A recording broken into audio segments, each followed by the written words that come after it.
James Cameron a eu raison de faire confiance à sa bonne étoile, mais aussi à son travail et son acharnement face aux studios Fox et Paramount. En effet, Titanic, sa méga production romantique avec Leonardo DiCaprio et Kate Winslet, est en passe de réussir sa traversée des États-Unis vers l'Europe. Premier au box-office américain, Titanic vogue désormais à toute vapeur vers le succès mondial. L'accostage a lieu aujourd'hui sur les écrans français. D'ailleurs, il vous sera difficile d'échapper à Titanic. Plus de 500 copies ont été prévues pour le lancement de ce film, déjà élevé au rang de classique inoxydable.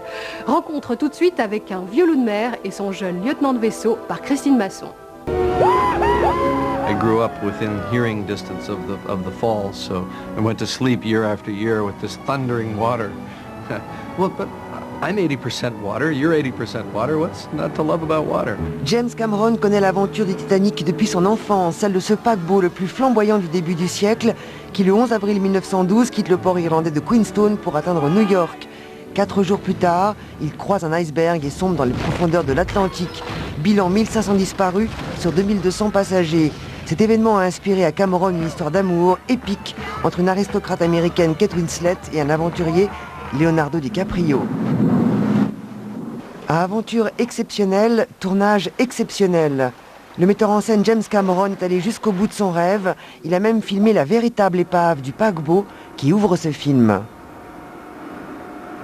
This film, I think, really defied us all, you know. It pushes you past a limit where now you can't do it. You just can't do it. You know, I mean, this film was almost impossible just because of the size of the, you know, hydraulic sets, extras and stunt people. It was a nightmare. Where the suffering ends and where the pleasure begins. I'm not sure. I've been thinking about this. I'm not sure there's ever pleasure in the process. You know, I don't like writing. It's hard work and very solitary. You know, directing is a living nightmare. Post-production, you never get any sleep and you don't see your family. When the film is done, you've seen it 1,000 times, so you can't even enjoy the movie. Working with Cameron, now you can work with anyone? So that's a good statement. I mean, in many ways, this film had almost every element that a film could have. You know, has everything in it. So I went through a lot and I experienced a lot in this movie. I wouldn't say everything, but you know, close to it. Aren't you fed up with water now? Yes. No more water. Can't stand it. I mainly can't stand being in dry, nice clothes and then getting into freezing cold water. Drove me crazy after a while. The main image was when Kate and I were on top of the poop deck. It was on hydraulics going up and down, and I looked below us and there was, you know, like 50 stuntmen on bungee cords falling below us, and then I looked up in the sky and there's 30 cranes with lights, and then Jim swooping down on another crane to our face, past us and down, was just like, I don't think anything could top that experience. Did you make your Gone with the Wind?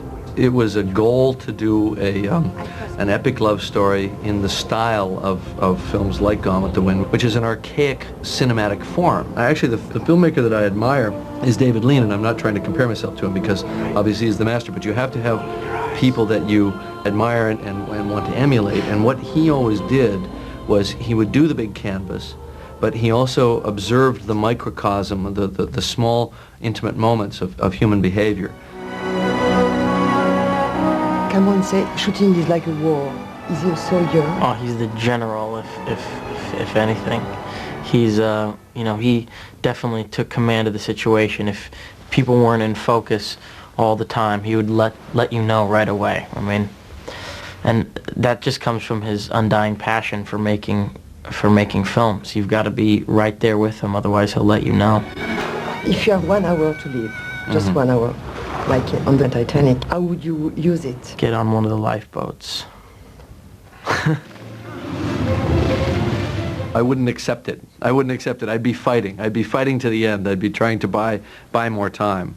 I would like to think that I would not do it at the expense of someone else. Conclusion, le Titanic n'a pas sombré une deuxième fois, il fait un très beau début de carrière aux États-Unis. Le film devrait aussi rafler la mise aux prochains Oscars. Voilà, c'est tout pour aujourd'hui. Demain, bien sûr, les premiers chiffres de Titanic. Salut à tous.